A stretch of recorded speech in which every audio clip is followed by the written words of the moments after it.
आज हम आपको बहुत ही अहम इंकशाफात करने जा रहे हैं और ये इंकशाफात कौन कर रहा है? जो हमारी बहन फरीदा सरदार साहिबा है, वो बताएंगी कि ये जो वहां पे पाकिस्तान के अंदर जो क्रिश्चियन, ये क्रूसड माफिया और ये जो लोग हैं बड़े बड़े, ये अपने आप को बड़े बड़े, इन्होंने एक नुमाइश ज़्यादा लोग बनाया हुआ है, एक पीर बनाया हुआ है, उनके मतलब बताएंगे आपको और इनकी करतूतें बताएंगी। और वो किस किस की करतूतें आज बताने जा रही हैं, उसके लिए आप मेरे साथ रहेंगे। और मेरी जो मेहमान है लिबर्टी कॉर्नर में, वो बहुत ही अहम है, मैंने बता दिया, उनका नाम फरीदा है। और जो उस पे बीत रही है, जो पाकिस्तान के अंदर जो क्रिश्चियन चर्चेज जो हैं, अदारे जो हैं क्रिश्चियन, उसके साथ किस तरह मिसबिहेव कर रहे हैं, उसके साथ किस तरह की डीलिंग कर रहे हैं, उसके साथ क्या हुआ, आज वो सारे इंकशाफा एमपीओ ने क्या किया।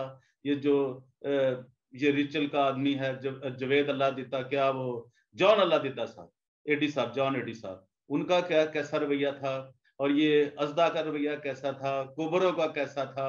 और जो एक वहां पे क्या कहें, अब साफी तो बड़े इज्जत वाले लोग होते हैं, साफियों की बात नहीं मैं कर रहा, जो लोग बहुत ही घटिया टाइप के मरासी हैं, वो क्या कर रहे हैं, क्रिश्चियन क्रिश्चियन कम्युनिटी को वो किस तरह गुमराह कर रहे हैं, उनके ऊपर भी हो सकता है वो बात करें।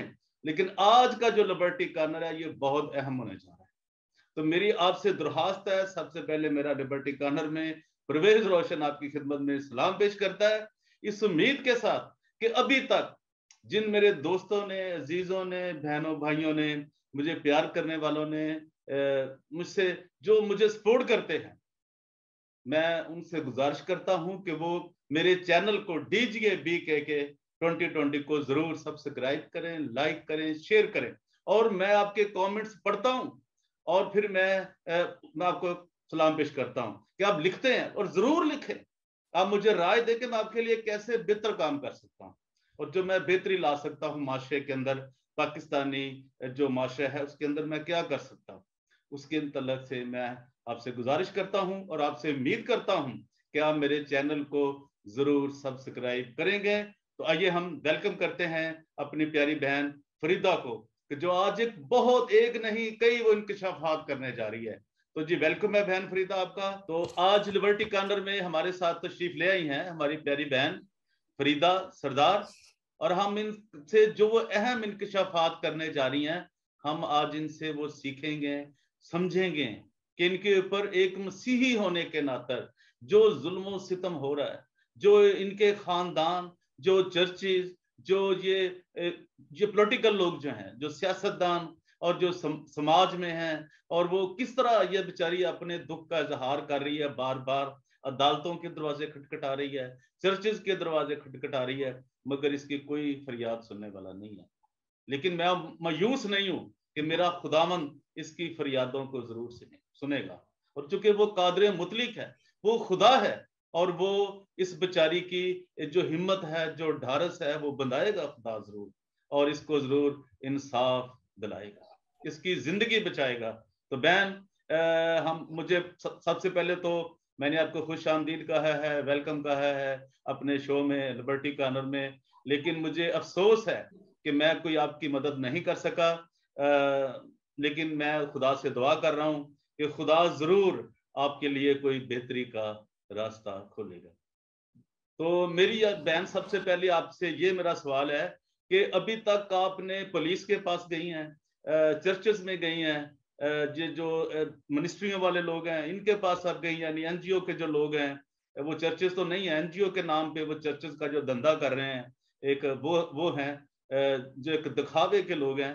तो कहाँ कहाँ, सिर्फ हम 3 शोबों को डिस्कस करेंगे कि आप जब अदालतों में जाती हैं, जब आप बड़े अफसरों के पास जाती हैं, गवर्नमेंट के पास, तो वो कैसा आपसे सलूक करते हैं, तो फिर जब आप चर्चेज में आते हैं तो वो आपसे क्या सलूक करते हैं, और ये जो एनजीओ माफिया है, ये जो क्रूसड माफिया भी जिसे कहा जाता है, ये आपसे क्या सलूक करता है। तो सबसे पहले मैं दरखास्त करूंगा कि आप जो पंजाब की पुलिस है उसके बारे आप बताएं कि वो आपसे क्या सलूक कर रही है, जो आप कितनी तगोदो कर रहे हैं, जाते हैं उनके पास, अपनी परेशानी सुनाते हैं, तो फिर क्या आपके पास रहने को भी मैंने सुना है कि कोई जगह नहीं है, तो ये क्या सिलसिला होता है बहन, आप पता है? जी मसीह में मेरा आपको सलाम। यहाँ तक आपकी बात है, आपने कहा कि आप मेरी मदद नहीं कर सकते, तो मैं ये समझती हूँ कि ये जो आप मेरी मदद कर रहे हैं, जो आप मेरी जो आवाज़ को उठा रहे हैं, ये बहुत बड़ी मेरे लिए हेल्प है और मैं आपकी शुक्रगुजार हूँ। और मैं ये समझती हूँ कि ये जो मदद आप मेरी कर रहे हैं ना, वो आप नहीं कर रहे बल्कि खुदा खुद कर रहा है। क्योंकि मैं जितना मैंने स्ट्रगल किए है, 7-8 सालों से मैं लगी हुई हूँ। कभी मैं दरखास्तें दे रही हूँ, कभी मैं मजहबी लोगों के पास जा रही हूँ, कभी मैं एनजीओज के पास जा रही हूँ, कभी मैं जो भी मुझे कोई बड़ा मिलता है, कोई अफसर्स मिलते हैं, तो मैं उनके आगे अपनी फरियाद दे रही हूँ कि मैं बदचलन नहीं हूँ। मेरे भाई ने, यूसुफ मसीह ने कत्ल नहीं किया। मैं ये रो रो के करला के सबको बता रही हूँ कि मेरे ऊपर जो मेरे मंगेतर ने कसम उठाई है वो खुद झूठा है। जिस बंदी से उसने शादी की है वो खुद औरत जो है वो चर्चेस में बैठ के हगिंग किसिंग कर रही है। मतलब मेरा इनके ऊपर गंदगी फैलाना नहीं है, मतलब नहीं, मेरा इनको नहीं, हम गुलाम करना नहीं। किसी पे गंदगी नहीं फैलाते, कभी भी नहीं बहन। जो खुदा, आप एक पढ़ी लिखी हैं, समझदार हैं, खुदा ने आपको शऊर दिया है, आप कलाम से वाकिफ हैं, तो सबसे बड़ी ये बात है कि आप कलाम से वाकिफ हैं। हम वही बात करेंगे जो हमारे नाजरीन हैं, हमारे सब्सक्राइबर्स हैं, देखने वाले हैं पूरी दुनिया में, अमेरिका में से लेकर ऑस्ट्रेलिया, और ऑस्ट्रेलिया से लेकर जापान, और पूरी दुनिया में हम उनके भी शुक्रगुजार हैं। हम चाहते हैं कि वो हकायक सिर्फ उन तक जाएं। हो सकता है कोई खुदा किसी के दिल में ऐसी बात डाल दे कि वो आपकी मदद के लिए खड़ा हो जाए। जी बहन। मेरा फिर मैं वहीं से स्टार्ट करती हूँ कि मेरा मतलब बिशप सेबेस्टियन फ्रांसिस शॉ को बदनाम करना नहीं है। मेरा मतलब अनवर फजल साहब को बदनाम करना नहीं है। मेरा मतलब जॉन एडी साहब जो हैं उनको बदनाम करना नहीं है। बिशप रफान जमील साहब हैं, इनको बदनाम करना नहीं है। बल्कि मैं तो इनसे ये पूछती हूँ कि मुझे बताएं कि अगर मेरे अंदर कोई गलती है या आप लोग समझते हैं कि तुम गलत हो, तो फिर मुझे मारो। ऐसे मारो कि जैसे खुदावंद ने कहा कि इसको वो मारे जिसने कोई गुनाह नहीं किया। तो जब पत्थर सबने फेंके तो दैट्स मीन के सारे गुनाहगार थे, सबने फेंक दिए। तो अगर सारे गुनाहगार हैं तो फिर मैं सजा अकेली क्यों काट रही हूँ? मैं इनको ये बताना चाह रही हूँ कि मेरे मंगेतर ने मेरे ऊपर कसम उठाई है, बदचलनी के सवाब इसने छोड़ा। अकॉर्डिंग टू बाइबल के रामकारी के मुताबिक आप अपनी बीवी को छोड़ सकते हैं। मैं उसकी बीवी नहीं थी। मेरे से ये भी सवाल किया जाता है कि तुम्हारा निकाह तो नहीं हुआ था जी।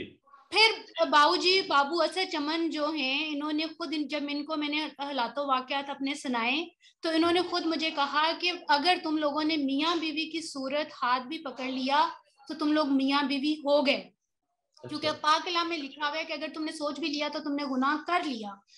तो अगर ये गुनाह हो गया है तो हम मियाँ बीवी हो गए, तो फिर आप लोगों को राइट नहीं बनता था कि मेरे मंगेतर की शादी आगे कर देते। फिर अगर आप लोगों ने उसकी शादी करनी ही थी, ना करते। जिस बंदे की वजह से मेरी माँ मर गई, जिस बंदे की वजह से मैं धर्म भरम हो गई, जिस बंदे की वजह से मेरा भाई आज जेल काट रहा है, तो आप कैसे ये कह सकते हैं कि मैं उसके पीछे पड़ी हुई? मैं उसके पीछे नहीं पड़ी हुई। ठीक है, खुदा गवाह है। मैं सिर्फ इस चीज का इंसाफ मांगती हूँ कि मुझे बताएं कि मेरा क्या कसूर है। इनका अपनी गलती पूछते पूछते मैं इनका गंद देख बैठी हूँ। अब ये अपना गंद छुपाते हैं और अपना गंद छुपाने के लिए अब मुझे बुरा भला कहते हैं कि ये झूठी है। मैं झूठी नहीं हूँ, खुदा गवाह है, मैं झूठी नहीं हूँ, मैं बदचलन नहीं हूँ। मैं बहुत अच्छी शेफ हूँ, मैं बहुत अच्छे लोगों के साथ मैं काम करती हूँ। और मेरे ऊपर जो बर्डन पड़ गया हुआ है वो ये है कि एक तरफ मेरा भाई जेल में है, वो सजा काट रहा है 7 साल से। दूसरी तरफ मेरे ऊपर बर्डन ये है कि मेरे ऊपर इल्जाम बदचलनी का लग गया हुआ है क्योंकि उसने मेरे ऊपर कसम उठा ली हुई है। तीसरी जगह पे मैं फंस गई हूँ कि मैं फॉरनर सब लाहौर में तो है नहीं क्योंकि मैं केस लड़ रही हूँ। तो मैं फॉरेनर्स के पास अगर जॉब करती हूँ तो फॉरेनर्स फर्स्ट ऑफ ऑल छुट्टी इतनी देंगे, वो इस चीज को अंडरस्टूड नहीं करेंगे कि मैं केस फाइट कर रही हूँ, मेरा भाई किस बना पे जेल काट रहा है। तो वहां पे आके मैं जॉब्स के अंदर फंस रही हूँ, मुझे मुसलमान लोगों के पास काम करना पड़ता है। और फिर मुसलमान लोग जब मेरी ये स्टोरी सुनते हैं तो वो मुझे कहते हैं कि तुम सलाम कबूल कर लो, तुम्हारे जो मजहबी रहनुमा या तुम्हारे जो बड़े लोग हैं, तुम जो इतना सफर कर रही हो तो तुम सलाम कबूल करो। अभी जो हमारा जो लिंक चला था वो लास्ट वाला, वहां पे भी मैं आपको, अगर आप चेक करें तो वहां पे भी एक बंदे ने मुझे कहा हुआ है कि तुम या हैदर अली तुम कबूल कर लो तो तुम खुशहाल हो जाओगी। तो मैंने उनको भी कमेंट्स मैंने रिप्लाई किया हुआ है, अगर आप देखें तो। अब मुझे जो मुश्किल पेश आ रही है वो यहाँ आ रही है कि जितने भी बड़े अफसर हैं वो मेरी हेल्प करते हैं, आईजी साहब, सीसीपीओ साहब, एसपी साहब, वो बड़े गुस्से से वो थाने भेजते हैं, लेकिन थाना आगे मुझे नहीं सुनता, क्योंकि गुनाहगार को कवर कर जाता है। ये बिशप रफान जमील साहब की आयत है कि गुनाहगार ही गुनाहगार को कवर कर जाता है, क्योंकि वो छोटे तबके के हैं, वहां आके वो कवर कर जाते हैं। मैं बिशप रफान जमील साहब के पास गई, बिशप साहब ने कहा कि हमारा वो मिशन ही नहीं है, आप बिशप सेबेस्टियन साहब के पास जाओ। बिशप सेबेस्टियन साहब ने खैर मेरे साथ डायरेक्टली बहुत आर्ग्यूमेंट किया इस बात के ऊपर, जहां कि मैं उनको झुटला के आई, लेकिन उन्होंने अपनी गलती नहीं मानी। वो हमारे मजहबी रहनुमा हैं, उन्होंने अपनी गलती नहीं मानी। जॉन एडी साहब के पास मैं गई तो जॉन एडी साहब ने मुझे बहुत अच्छा सुना, लेकिन उनके जो आगे जो चेले हैं वो नहीं सुनते, बल्कि मेरे पास वो चॉकलेट मेरे ऊपर पड़ी हुई है, मैं लाना भूल गई हूँ अभी। वो चॉकलेट मैं आपको दिखाऊंगी, लास्ट रिकॉर्डिंग होगी तो मैं उसमें दिखा दूंगी आपको। मुझे चॉकलेट देते हैं, तो वो चॉकलेट मैंने ये कौन था चॉकलेट देने वाला? ये जॉन एडी साहब का जो नुमाइंदा है, सैमी भाई हैं, आपको नाम उनका पूरा पता होगा, केल्विन साहब हैं एक तो, और ये दोनों ने मिलके मुझे चॉकलेट। एक तो सैमुअल खोकर साहब भी है ना शायद, जो दाढ़ी रखी वो हुई है। वही है। अच्छा। नहीं, वो थोड़े सांवले से हैं, सैमी भाई उन्होंने अपना नाम मुझे बताया हुआ है। अच्छा अच्छा, तो वो सही है। उन्होंने मुझे ये, और केल्विन साहब, इन्होंने अच्छा। मुझे रख के ना मुझे एक चॉकलेट दे दी हंसते हंसते कि आप ये चॉकलेट खाओ और करते हैं आपका, आप सच्ची हो, आप ठीक है, हम आपका दुख समझते हैं। ये मुझे तसल्लियां 6 महीने से ये मेरा दुख ही चल रहा है उनके दिमाग में कि मैं दुखी हूं। तो चलो ये भी खुदा का शुक्र है कि उनको इतना पता है कि मैं दुखी हूं, लेकिन करते कुछ भी नहीं है। तो मेरा इनसे, नहीं, जब मुझे ये जो आप जॉन एडी साहब जो के बहनोई हैं अनवर फजल के, ये जो एक ग्रुप है लाहौर के अंदर, और वो जो शौकत फजल है और इमरान फजल है, इनका कोई उनके सिर्फ रिश्ता है, ये क्या उसकी? ये जो रेचल मैडम है, ये अनवर फजल साहब की बहन है, सगी बहन है। तो इनके आपस में भी कुछ हैं, खैर मेरा तो इनका वो फिर मुझे ये भी सवाल होना शुरू हो गए कि आपको अनवर फजल साहब ने भेजा है। मैंने कहा मुझे अनवर फजल साहब ने नहीं भेजा, अगर आप लोगों की आपस में कोई अनबन है तो वो मुझे उसमें ना गठीसे, मैं तो इंसाफ मांगने आई हूँ कि मुझे ये पता चला है कि वो जो मेरे भाई ने जो चर्च बनाया था, जिसकी वजह से, जिस चर्च की वजह से मेरा भाई जेल काट रहा है, और वहां जो पादरी इस वक्त आसफ जगीरा बना हुआ है, मुझे ये पता चला था, और जो बात सच भी है कि ये लोग उस बंदे को प्रमोट कर रहे हैं। कौन? और उसको ये जो जॉन अल्लाह दिता साहब हैं, एडी साहब, जॉन एडी, हाँ हाँ, जॉन अल्लाह दिता साहब, जी जी जी, हाँ जी, हाँ जी, जो रेचल साहब, रेचल मैडम के जो मियाँ हैं, हस्बैंड हैं, जो जी जी, जिनका किंग चैनल है, मैंने एप्लीकेशन के ऊपर भी लिखा हुआ है कि ये उस बंदे को सपोर्ट कर रहे हैं। उससे ये वो जो चर्च है, मैं ये बताना चाहती थी इनको कि वो जो चर्च है वो मेरे भाई ने बनाया है, और वो अपनी हमारी जमीन के ऊपर बना हुआ है, जिसकी वजह से मेरा भाई 7 साल से जेल काट रहा है। और इस बंदे को सपोर्ट ना करें तो वो मुझे आगे से गोलियां टोफियां देनी शुरू कर दी। बिशप सेबेस्टियन और फादर सनसन दिलावर, बाबू असद जी चमन, इनके पास मैं रिक्वेस्ट यही करती रही कुछ 6 महीने पहले, उस बंदे के निकाह होने से पहले 6 महीने पहले ही मैं इनके पास पहुंची, मैं इनको बताती रही कि देखें इस बंदे की मेरे साथ मंगनी हुई थी, मेरी माँ मर गई है, मेरा भाई जेल काट रहा है, इस बंदे ने मेरे साथ धोखा किया है, फ्रॉड किया है, इसने मेरे भाई और मेरी बहन के साथ मिलकर डील किया हुआ था मेरा कि घर हमने इसको नहीं देना, इसके पास कोई 50-60 लाख रुपए हैं, वो तुम लूट के खा लो, उसके बाद बेशक इसको मार देना या बद चलन कह के छोड़ देना, तो वो तुम्हारा फेल है। कि मेरे अपने सगे बहन भाइयों ने उस बंदे के साथ, मेरे मंगेतर के साथ डील किया हुआ था। अच्छा। जिसका पता मुझे तब चलता है जब मेरी माँ मर जाती है, जब मेरा भाई जेल में चला जाता है, जब मेरे घर जो है वो धर्म भरम हो जाता है, तो तब मुझे ये जब बातों का पता चला तो मैंने पंचायत बैठाई वहां पे बकर मंडी में, और वहां पे पंचायत के अंदर मैं जीत गई। वहां का जो चेयरमैन है यासर, मोहम्मद यासर, वहां का जो बकर मंडी का जो चेयरमैन है, उसके साथ ये पंचायत बैठी, जिसके अंदर चौधरी न्यामत साहब भी थे। पंचायत में मैं जीत गई। पंचायत वालों ने कहा कि ठीक है, हम तुम्हारे हमारे जो लोग हैं, जो सैफ है और जो तुम्हारा मंगेतर है, ये गलत है, तुम्हारे साथ ज्यादती हुई है, हम तुम्हारा जो भी लगा लेना है वो हम तुम्हारा वापस करते हैं जी। लेकिन फिर वहां पे ये बाबू असद चमन और ये जो फादर समसन दिलावर हैं, क्योंकि वो जो लड़की थी इनकी, वो संडे स्कूल की टीचर थी, इन्होंने उसको सपोर्ट इसलिए कर दिया क्योंकि वो संडे स्कूल की टीचर थी जी जी। इस वजह से इन्होंने उस बात को गोलमोल कर दिया, उस बंदे को भी कवर कर दिया। अच्छा, उस लड़की की वजह से। फरीदा बहन, हमारे पास ना टाइम ऐसा होता है कि वो ना हमें और मामला भी करने होते हैं। मैं माफी चाहता हूँ, मैंने पहले कहा कि मैं आपकी मदद तो नहीं कर पा रहा, लेकिन जो चीजें मेन है मैं चाहता हूँ कि वो लोगों तक हम पहुंचाएं। ये तो आपके साथ हुई ज्यादती, ये जो जान अल्लाह दिता साहब है, रिचल है, जो भी है, व्हाट्सएप जो कुछ हुआ, उन्होंने आपकी फिर कभी मदद भी, फिर उन्होंने आपकी ये बताया कि मदद की या नहीं की, ये मेरा क्वेश्चन। उन्होंने आपकी मदद की? नहीं की। अभी बल्कि मैं एक लिंक देख रही थी इनका, सलीम कबाल साहब का, कि उन्होंने ये काफी आपकी भी काफी इंसल्ट की हुई है कि ये जी हमारी जो बेइज्जती की जा रही है मजहबी लोगों की, और हमारे ऊपर जो इल्जाम तराशियां कर रहे हैं। तो मेरा ये स्पेशली सलीम भाई को मेरा ये पैगाम है। ये सलीम कौन है? सलीम कौन है? कौन है सलीम?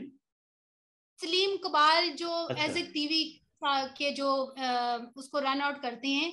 मेरी इनसे मैं डायरेक्टली ये जो बात कर रही हूँ ना, मैं इनसे डायरेक्ट होके बात कर रही हूँ, बल्कि मैंने उनको कमेंट्स भी भेजे हैं कि पहले तो मैं आपको सलीम भाई ये बता दूं कि जो परवेज रोशन साहब मेरी जो हेल्प कर रहे हैं ना, मैं समझती हूँ कि ये खुदा खुद मेरी हेल्प कर रहा है। कि जैसे कि खुदावंद ने अपने हैकलों में से खुद डंडा पकड़ के तो उनको निकाल दिया था, उनको कहा था कि तुमने मेरे बाप के घर को चोर डाकुओं का अड्डा बना दिया हुआ है। तो आज मेरा खुदा का वास्ता है, आप लोग भी वही जो चर्चेस हैं उनको खुदा का घर नहीं बल्कि चोर डाकुओं का अड्डा बना दिया हुआ है आप लोगों ने। आप लोग मदद नहीं कर रहे हो। सलीम भाई, मैं डायरेक्टली आपसे बात कर रही हूँ कि आज से 4 साल पहले मैं आपके पास पहुंची थी और आपकी मिन्नत मैंने की थी कि सलीम भाई बिशप सेबेस्टियन साहब से मेरी मुलाकात करवा दें, तो आपने नहीं करवाई थी। आप फोन ही नहीं उठाते, आप लोग गोलियां देते हो, आप लोग एनजीओ चलाते हो, और फिर यहाँ पे ला के आप लोग किसी कोई 100 में से 1-10 की कर देते हो, और फिर वो गोरों को दिखा देते हो कि ये जी हमने इस बहन की मदद कर दी, इसको हमने राशन दे दिया। यहाँ के खुदावंद ने तो ये कहा है कि आप अगर इस हाथ से देते हो ना, तो इस हाथ को पता भी नहीं चलना चाहिए कि आपने दिया है। नहीं तो इसने कभी आपकी मदद की? मैं तो नाम नहीं लेना चाहता, आप बताएं, इसने कोई आपकी मदद की जिसका आप नाम ले रही हैं? इसने कभी आपकी मदद की या आपकी कभी? नहीं, इसने कभी, इसको मैंने कोई हजारों बार इसको मैंने फोन किए, इवन के ये जो एजाज अगस्तियन साहब में, वहां पे एक बार मैं एप्लीकेशन लेकर गई तो ये वहां पे बैठे हुए थे, तो इन्होंने अपना मुंह छुपा लिया कि मैं इनको देख ना लूं। हालांकि मैंने इनको पहचान लिया कि ये वही सलीम भाई हैं जिनके पास मैं मिन्नतें करती हुई ये कह रही थी कि आप मेरी मदद कर दें, या आप ये वीडियो चला दें, या मेरी आप कुछ नहीं कर सकते तो आप मेरी मुलाकात करवा दें। इन्होंने आज तक, मेरा डायरेक्टली इनसे ये सवाल है कि मुझे ये बताएं कि आज तक इन्होंने कभी पलट के मुझसे पूछा कि बहन आप कहाँ तक पहुंची हो। मैं इनको फिर ये कहती हूँ कि आप लोग अपनी बहन बेटियों को खुद जलील करते हो। आप लोगों का ये राइट नहीं था कि मुझे थाने कचहरियों में धक्के खिलवाते। मैं कतर नहीं चाहती थी कि मैं अपने मजहबी रहनुमाओं के ऊपर बोलूं। मेरी इनसे कोई लड़ाई नहीं है, मेरी बल्कि आज भी मिन्नत है। मैं फिर सलीम भाई आपसे मिन्नत करती हूँ हाथ जोड़ के कि अगर आप बहुत अच्छे मजहबी हैं, आप अगर कलाम को समझते हैं, तो फिर पहले नहीं आप करवा सके ना, तो आज अब जब भी अभी फ्यूचर में 2-3 दिनों में, इन्हीं दिनों में, अगर आप मेरी बिशप सेबेस्टियन, बिशप रफान जमील साहब, अनवर फजल साहब, जॉन एडी साहब, मैडम रेचल, जितने भी आप बड़े हैं, आप लोग मेरे साथ बैठो और मुझसे सुनो, मुझसे पूछो कि मैं बदचलन हूं क्या? मेरे भाई ने असल में कत्ल किया है, जिसकी वो 7 साल से सजा काट रहे, जिसकी बीवी धर्म भरम हो गई है और वो वाकई ही मुसलमानों के हत्थे चढ़ी हुई है। मेरी भांजी भतीजी जो है, जो यूसुफ की बेटी है, वो मुसलमानों के हत्थे चढ़ी हुई है।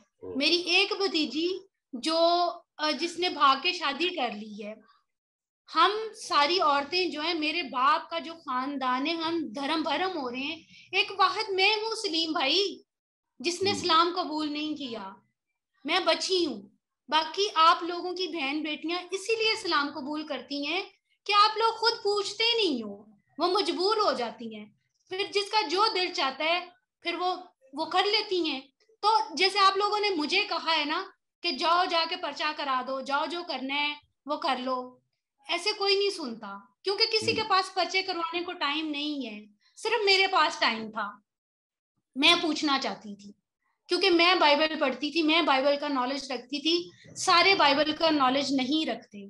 जैसे कि बिशप सेबेस्टियन साहब ने जैसे कि मुझे कहा कि तुम्हें क्या मदर मैरी माना जाए, तो मैंने उनको बड़ा अच्छा जवाब दिया था कि बिशप साहब जी, मदर मैरी ना माने मुझे मदर मैरी की अच्छी फॉलोअर माने, क्योंकि आप लोग तालीम देते हैं कि अमल करो, तो आप लोग खुद ही तालीम देते हैं, अमल करने को कहते हैं। तो अगर अमल किया है तो फिर मुझे लान तान तो ना करो ना, फिर मुझे शाबाश दो कि फरीदा तुमने अमल की है, तुम तो बड़ी अच्छी निकली हो, मुझे इनाम दो। मुझे इनाम देने की बजाय मुझे लान तान ना करो। मेरा कतर मतलब नहीं है कि मैं आप लोगों से आड़ा लगाऊं, मैं आप लोगों को आयतें याद दिलाना चाहती हूँ। खुदावंद ने कहा कि loves your neighbours as yourself. तो अगर आपको खुदा ने कहा है कि आप अपने हमसायों से प्यार करो, हमसाये कौन है? जरूरी तो नहीं कि आपके नेबर्स आपके हमसाये हैं, मैं भी आप लोगों की हमसाई हूँ। जो आपके पास से गुजर जाता है वो आपका हमसाया होता है। तो चलिए बहन, आप फटाफट मुझे ये मैं माफी चाहता हूँ आपसे, आप एक बार फिर जाके मिलें वो जो जान अल्लाह दिता कह रही हैं आप, एडी साहब, जान एडी साहब, या जो है उनकी वो मिसेज हैं, उनसे भी पता करें भी वो कितने को खुदा के लिए काम करते हैं, कितने को उनके हमदर्दी है। तो उनके जो बड़े हैं, दूसरे जो कोबरे हैं, उनसे मिल लें, वो जो उनसे भी बड़े कोबरे हैं उनसे मिल लें। हो सकता है आपके लिए कुछ वो शायद कोई अच्छी सोच, कोई खबर, या मसीही किसी कोई एक मिसाल कायम कर दे कि वो गरीबों की मदद करते हैं या इतने दुखी लोगों की मदद करते हैं। चलो आप मिसाल बन जाए, आप फिर उनको कोशिश करें, उनको फोन करें, उनके पास चली जाएं, किसी को, किसी ऐसे जो उनका है कोई, जो मेरे पास तो ऐसे कोई लफ्ज नहीं है बुरे, जो उनके हैं खास, को उनसे बात कर लें, शायद आपकी मदद हो जाए। वहां बैठे हैं जो ग्राउंड में आपके पास साथ बैठे हैं, उनसे शायद आपकी मदद हो जाए। कोई ऐसा कोई आप सोच रही हैं? खुदा करे कि कुछ आपका हल निकले। नहीं, मेरा नहीं ख्याल, ये मिलने ही नहीं देते, ये गेट के आगे खड़ा ही नहीं होने देते। तो फिर इनसे कैसे बात की जाए? फिर ये आपका मैं फिर शुक्रिया अदा करती हूँ आपका कि आप मेरी आवाज को फैला रहे हैं। अब मैं फिर मेरा सलीम भाई से फिर एक मेरा सवाल हो गया। सलीम भाई ने कहा, आपको ये कहा कि आप वहां बैठे जो पेरिस में बैठे बोल रहे हैं, तो हिम्मत है तो आप मेरे पास पाकिस्तान में आके करें। तो सलीम भाई, मेरा आपको ये पैगाम है कि चले, परवेज भाई तो उधर बैठे हुए हैं ना, तो मैं पाकिस्तान में बैठी हुई हूँ, मुझे बुला लें, मैं बैठने को तैयार हूँ उनके अव्वल। मैं नहीं डर रही आपसे ना, मैं अब आप लोगों की पुलिस से डरती हूँ, ना मैं अब आप लोगों के मजहबी रहनुमाओं से डरती हूँ। अब मैं सिर्फ खुदा से डरती हूँ और खुदा मेरे साथ है। खुदा ने मुझे खुद कहा है कि बोलो, निकलो बाहर। खुदा ने मुझे ये पावर दी है कि मैं आप लोगों का मुकाबला कर रही हूँ, आप लोगों की हर बात का जो जवाब है वो मैं दे रही हूँ। तो मैं ये समझती हूँ कि ये मुझे जो ब्लेस किया है, जो मुझे पावर जो दी है, ये खुदा ने दी है। वरना बड़ी लड़कियां ऐसी हैं कि जिनकी बेचारियों की मंगनी टूट जाती है, वो बेचारी दरम बरम होके बैठ जाती हैं, अपनी इज्जत के बारे में सुनती नहीं है कोई इस तरह की चीजें। तो ऐसी हजारों लड़कियां जो हैं वो बैठी हुई हैं अच्छा बेचारी। बहन, मैं आपसे मैं भी, हो सकता है मैं भी बैठ जाऊं। जी बहन, मेरा आपसे एक और, चूंकि आप बड़ी पढ़ी लिखी हैं, आपने एक कैथोलिक चर्च में तालीम हासिल की है और आप सबको अच्छे तरीके से वाकिफ हैं कलाम से, तो मेरा एक ये भी आपसे, मैं वैसे उसके हट के बात कर रहा हूँ कि क्या आपके इल्म में ऐसी बात कोई है कि कोई मर्द और कोई औरत 10 साल तक अपने लहदा रह सकते? कलाम में कोई ऐसी चीज है? वैसे ये मैं सवाल सबसे कर रहा हूँ, जो हमारे मजहबी रहनुमा हैं, इरफान जमील भी, बिशप साहब भी, ये जो बड़ा शोर डालते हैं, कोबरे भी, असदे भी बड़े बड़े, इन सब से मेरा सवाल है। पाकिस्तान की सारी कलीसियाओं के जो प्रेस्बिटेरियन से भी, सबसे, कि क्या कलाम ने कोई ऐसी बात कही है कि कोई जो औरत है वो अपने मर्द के बगैर किसी और जगह रहे, या कोई मर्द अपनी बीवी के बगैर रहे? आपके ख्याल में कोई ऐसा है इसका हल, या कोई ऐसी बात है जहाँ पे आप तो अभी शादी आपकी तो हुई ही नहीं थी, हम चलो ये मान लेते हैं आपकी तो हुई ही नहीं, तो क्या ऐसा भी कुछ है हमारे क्रिश्चियनिटी में? आपने कुछ सुना हो, किसी ने कभी आपसे कोई बात की हो, ऐसा है कोई? तो ताकि मेरे लोग जान सकें, मेरे साथ जो सब्सक्राइबर्स हैं, मेरे देखने वाले हैं, चलो हम खुदा की बात कर रहे हैं तो चलो इसमें हम भी सीख लेंगे कुछ ऐसी बात। यहाँ तक मुझे नॉलेज है, 3 दिन से ज्यादा जो है वो आप मियाँ बीवी जो हैं वो एक दूसरे से अलग नहीं रह सकते। ये जो कलाम का फैसला है। अच्छा, एक मैं और अपने अगर नाजरीन को, अपने देखने वालों को ये बता दें कि ये जो अभी किसी मजहबी रहनुमा ने या सियासी रहनुमा ने कोई कमेंट्स नहीं देंगे दिए होंगे, अभी चूंकि मेरी लाइव इनसे चल रही है, तो ये इनका जाती एक विजन है, और इनकी जाती, इनका ये एक जो वो पेश कर रही है वो उनका जाती है। तो जो जो चाहे वो मुझे भी फोन करके बता सकते हैं, क्योंकि मैंने नहीं पढ़ा, मैंने नहीं देखा, मैं सीखना चाहता हूँ। अपने लोग सारे देखने, दुनिया भर में, अमेरिका से, मैंने फिर पहले कहा अमेरिका से ऑस्ट्रेलिया, कनाडा, और ये जापान और थाईलैंड, मलेशिया में जो मुझे लोग देखते हैं, सबके लिए मैं पूरे पाकिस्तान, हिंदुस्तान, अफगानी, मैं एक आम जो खतून है, एक मसीही औरत है, उससे ये सुनना चाहता हूँ। जी बहन, आपने जो कहा 3 दिन के बाद मुझे बताएं। जी 3 दिन तक जो मियाँ बीवी हैं वो और एक दूसरे से अलग रह सकते हैं, उससे ज्यादा नहीं रह सकते। तो अगर 3 महीने भी हो जाए ना तो वो डिवोर्स ऑटोमेटिकली हो जाती है। Oh my God. तो ये कलाम का फैसला है, ये मुझे अपने मजहबी रहनुमाओं को बताने की जरूरत है। तो अब मुझे ये ना कहा जाए कि अब फिर से मुझे वो रिपीट हो जाए कि तुम्हें मदर मैरी माना जाए। मैं कभी भी नो, ये नहीं, कभी हम सोच वो भी नहीं आप ना सकती। भी ना लें, हाँ, वो बहुत बड़ी हस्ती हैं हमारे हाँ, लिए, वो तो हमारे एक ईमान का हस्ती थी, बहुत बड़ा वो हिस्सा तो है। एक हस्ती थी। हाँ, हम वो तो तो बात करते हैं। मैं यहाँ पे मैं ये कहती हूँ कि आप एटलीस्ट इल्जाम तराशियां तो ना करें। मैं तो उस बंदी के ऊपर जो चर्च में बैठ के हगिंग किसिंग करती हुई पकड़ी गई, जिसके मैंने आपको कमेंट्स भी भेजे हैं, वहां पे आके मेरा मुकाबला खड़ा हो गया हुआ है, सौंतन के हिसाब से नहीं नहीं नहीं, आप कि वो देखें, मेरी आप सौंतन है। मेरे प्रोग्राम में पहले उसे माफ कर चुकी हैं, आप उसे छोड़ दें। जब आप खुदा माफ कर दिया, माफ कर दिया, खुदा पे छोड़ दिया, अब खुदावंद आपको संभालेगा इस ईमान के ऊपर। मैं ये जो आपकी जंग लड़ रहा हूँ, जो मैं लोगों से गालियां भी सुन रहा हूँ, मुझे खुशी होती है, मेरे देखने वाले उनके लिए बनाता हूँ ना मैं, वो मुझे जो पसंद भी ये करते हैं, जो नहीं भी आप करते, यूं वो सोचें, उनकी उनकी इसके अपनी, लिए मैं देखिए उनकी उनकी अपनी तरबियत की,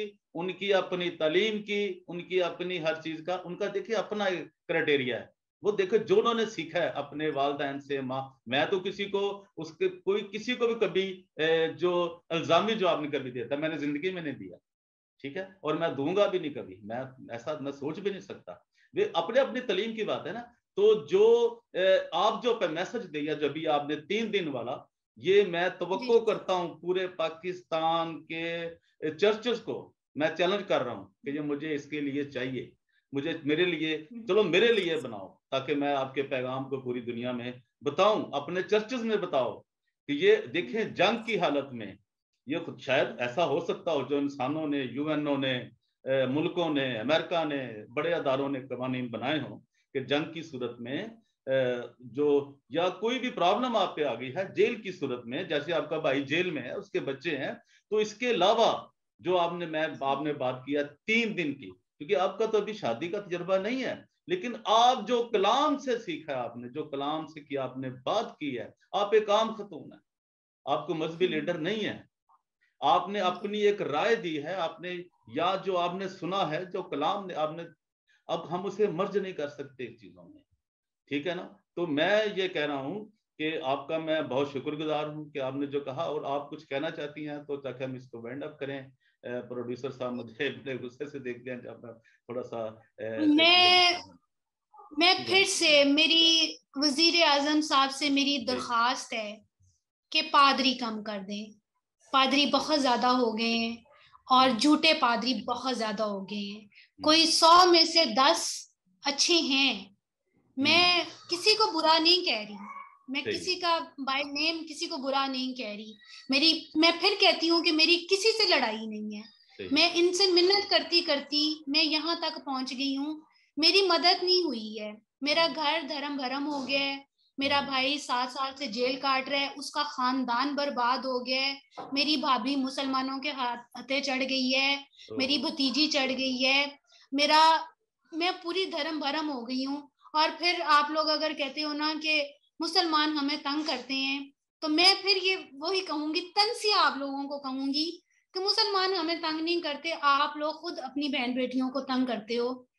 अगर मेरी मदद की होती ना, तो आज ये जो हो रही है सारा कुछ धर्म भरम, सारा कुछ हमारे कलाम के ऊपर जो इतना वो फैलाया जा रहा है, ऐसा ना होता अगर आप लोगों ने मेरी मदद की होती। क्योंकि पाक कलाम में लिखा हुआ है कि एक जो बेइंसाफ काजी था, उसके पास भी कुछ 7 साल से बीबी जाती रही, तो वो उसने भी इंसाफ कर दिया था। तो मुझे तो 10 साल हो गए हैं, आप लोगों के पीछे मैं धक्के खा रही हूँ, रोल रही हूँ, मैं कह रही हूँ आप लोगों को कि मेरे ऊपर बदचलनी का इल्जाम है, तो वो नहीं हूं मैं बदचलन, मुझे प्रूफ तो करके दिखाओ। जो असल में है उनको आप लोग कवर कर रहे हो, तो जो सही है उसको आप लोग कहते हो कि जो जो करना है कर लो।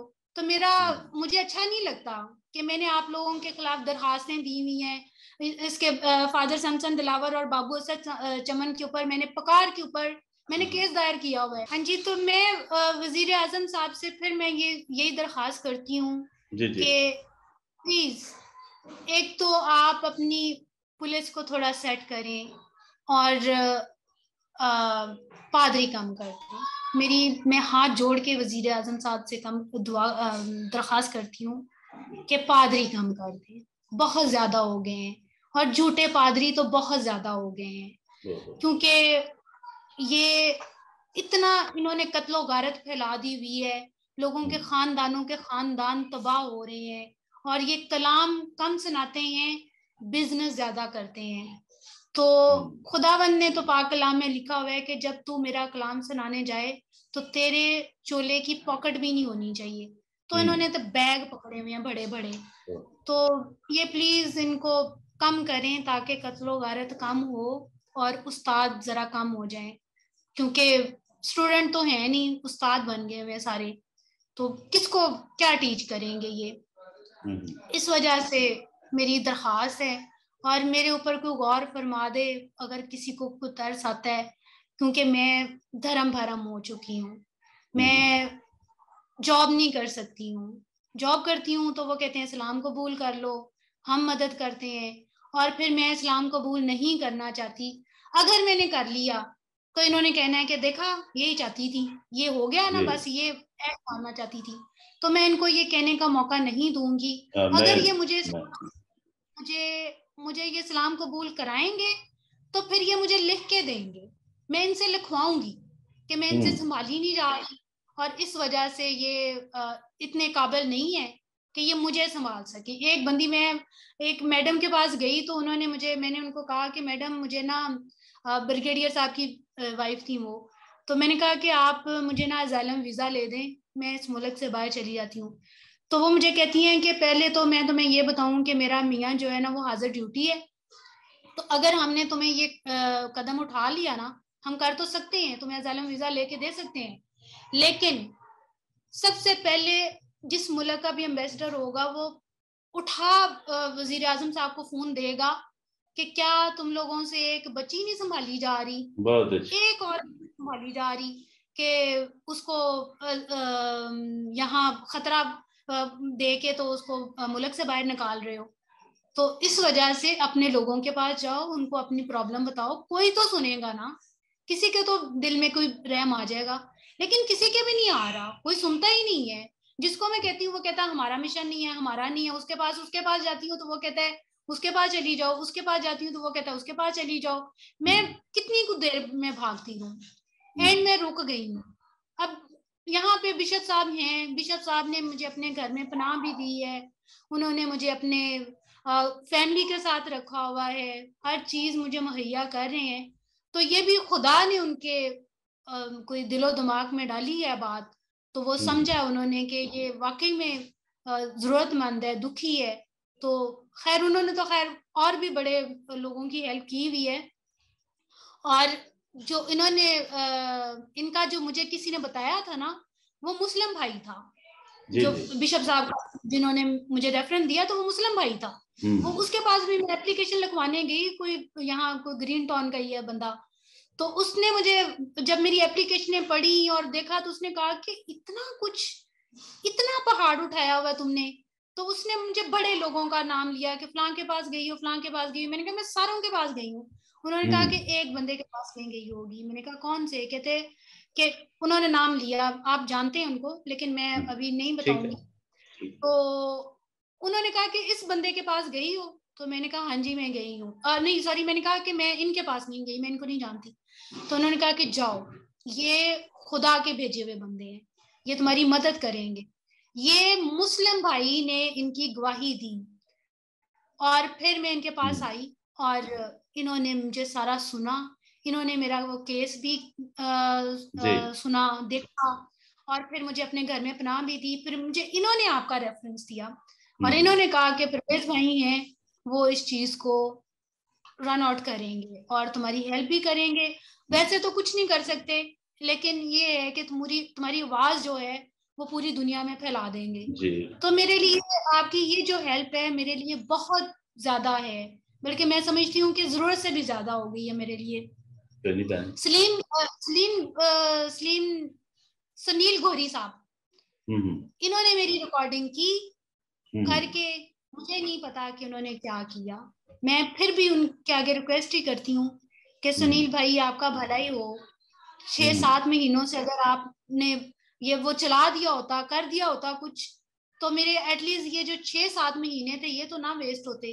मेरी जिंदगी का जो तबाह होता जा रहा है और मैं जो दर बदर खा रही हूँ, प्लीज मुझे इससे बचाएं। फिर अगर मुझे इस्लाम के तरफ लेके जाएंगे तो मुझे आप लोगों से लिखवाना पड़ेगा। आप लोग मुझे लिख के दोगे, अगर मदद नहीं करोगे तो फिर मुझे लिख के दोगे कि हम लोग इसकी मदद नहीं कर सकते, ये जाए सलाम कबूल कर ले, तो फिर मैं कर लूंगी, ताकि अगर मैं बदमाश हूँ तो आप लोग भी होंगे। और फिर मेरी आप लोगों से रिक्वेस्ट है कि मेरा आप लोगों से कोई दुश्मनी नहीं है।